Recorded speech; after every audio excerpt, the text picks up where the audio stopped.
મારા નબળા શરીર ઉપર અને મારી બહુ જાજી નાજુક ચામડી ઉપર તેમજ મારા કમજોર જલ્દી તૂટી જાય એવા હાડકા ઉપર રેમ કર.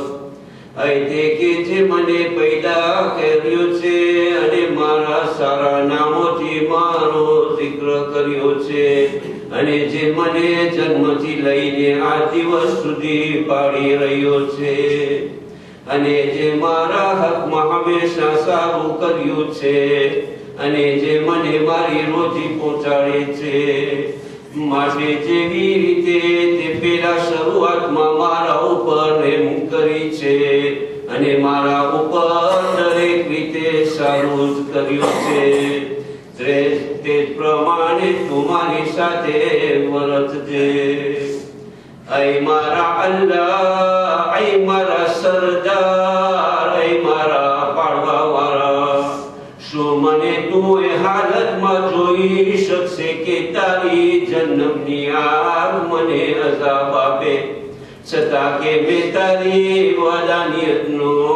કલમો પડ્યો છે કે તારા સિવાય બીજો કોઈ ખુદા નથી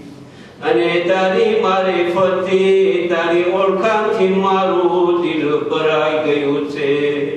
અને મારી જીભ તારા zikr અને તસ્બીહની અંદર લાગી રહી છે અને મારું મન મારું દિલ તારી મોહબ્બતની અંદર ભરાઈ ગયું છે અને હું મારા ગુનાહોને સમજીને કબૂલ કરું છું અને પોકારીને તારી પાસે હું દુઆ માંગુ છું. એ પછી પણ શું તું મને અઝાબ આપશે? ના, બિલકુલ નહીં. હું ખાતરીથી કહું છું કે આ વિચાર તારાથી બહુ જ છેટો છે, કારણ કે તું બહુ જ મોટો મહેરબાન છો અને જેને તું પોતે જ પાડ્યો હોય શું તેને તું જ બરબાદ કરી નાખે અને જેને તું તારી બાજુમાં બોલાવ્યો હોય શું તેને તું જ તારાથી છેટો ખસાડી મૂકે અને જેને તે આશરો આપ્યો હોય શું તેને તું તારી પનાહની જગ્યામાંથી કાઢી મૂકે અને જેની તે મદદ કરી હોય અને રેમ કરી તેને તે બચાવ્યો હોય શું તેને તું જ બલા અને મુસીબતમાં ધકેલી આપે. ऐ मारा सरदार, ऐ मारा खुदा, ऐ मारा मौला, હું કેમ કરી માની શકું કે તું એવા ચહેરાને જન્મની આગની અંદર નાખી દઈશ કે જે તારી મોટાઈ સામે સદ્દા કરવા માટે હંમેશા ઝૂકે છે, એવી જીભને કે જે સચ્ચાઈની સાથે તારી તૌહીદનો કલમો પડે છે અને તારો શુક્ર કરે છે તેમજ તારા વખાણ કરતા રહે છે અને એવા દિલને કે જે બિલકુલ માને છે કે તારા સિવાય કોઈ માબૂદ ઇબાદતને લાયક નથી અને એવા મન તથા દિલને કે જેમને એવો સબક મળ્યો હોય કે જેથી તેઓ હર વખત તારાથી બહુ જ ડરતા રહે છે અને એવા શરીરના ભાગને હાથ પગ વગેરેને કે જેઓ તારી ફરમાબરદારની કારણે તારી ઇબાદતગાહ તરફ ખુશીની સાથ દોડે છે અને સાફદિલથી તારી પાસે તૌબા માંગે છે, શું એમને તું આગમાં નાખી દઈશ? નહીં, ન તો અમે તારાથી એવો ખ્યાલ રાખીએ છીએ અને ન તો અમને તારા ફઝલ અને મહેરબાનીના એવા ખબર મળ્યા છે કે તું એમ કરીશ. ऐ करीम, ऐ મારા પાલનહાર, દુનિયાની થોડી તકલીફો અને મુસીબતોની સામે મારી નબળાઈને તું બહેતર જાણે છે અને દુનિયાવાળાઓ પર જેના પસંદ બાબતો ગુજરે છે અને બલા ઉતરે છે.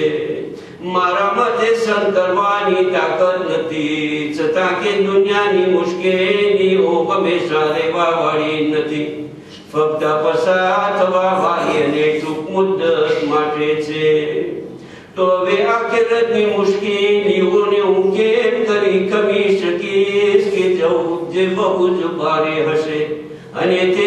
તકલીફો છે કે જેની મુદ્દત બહુ જ લાંબી અને હંમેશા રહેવાવાળી હશે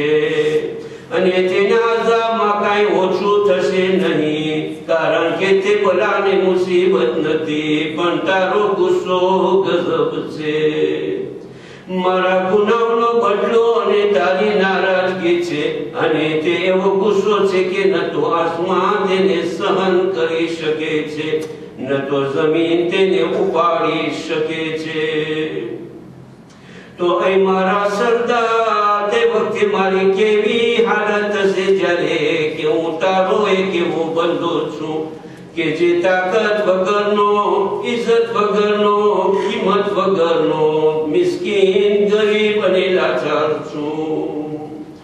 એ મારા અલ્લાહ, એ મારા પાલનહાર, એ મારા સરદાર, એ મારા મૌલા, તારાથી હું મારી કઈ કઈ બાબતની ફરિયાદ કરું અને કઈ કઈ ચીજના વાસ્તે હું રોઈ રોઈને તને પુકારું. શું તકલીફ આપનાર ભારે શબ્દ અઝાબના કારણે અથવા તો શું લાંબી અને બાકી રહેવા વાળી મુસીબતના લીધે? બસ અગર તું મને જન્નતની અંદર તારા દુશ્મનો સાથે રાખીશ અને અગર જે લોકો તારા અઝાબના લાયક છે તેમની અને મારી જગ્યા એક જ નક્કી કરીશ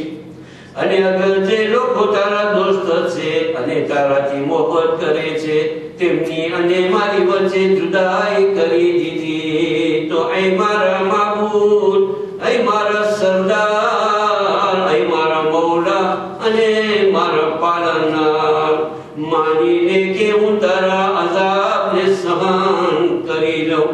પણ તું મને બતાવ કે તારી રહેમતની જુદાઈને હું કેવી રીતે સહન કરી શકું અને માનીને કે હું તારા અઝાબની બળબળતી આગને સહન કરી લઉં,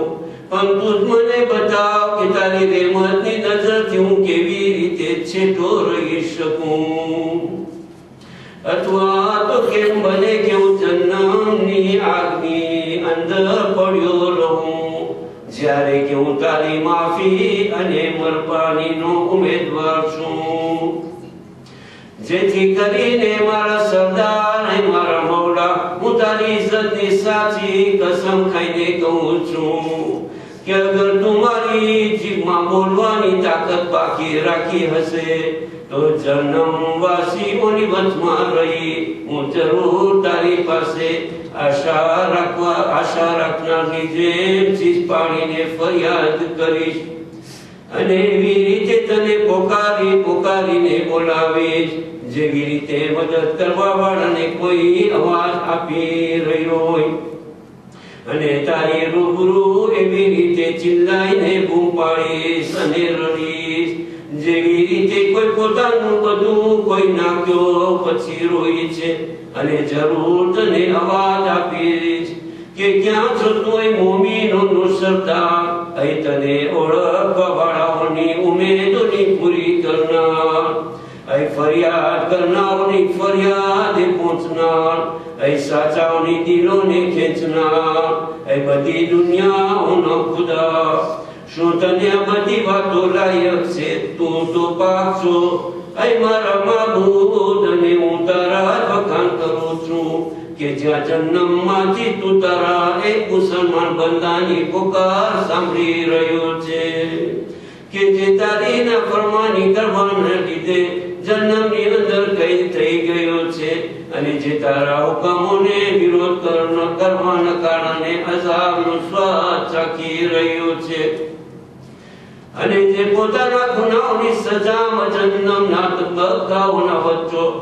વચ્ચોવચ બંધ થઈ ગયો છે અને તારી રહેમતની આશા રાખનાર માણસની જેમ તને પોકારી રહ્યો છે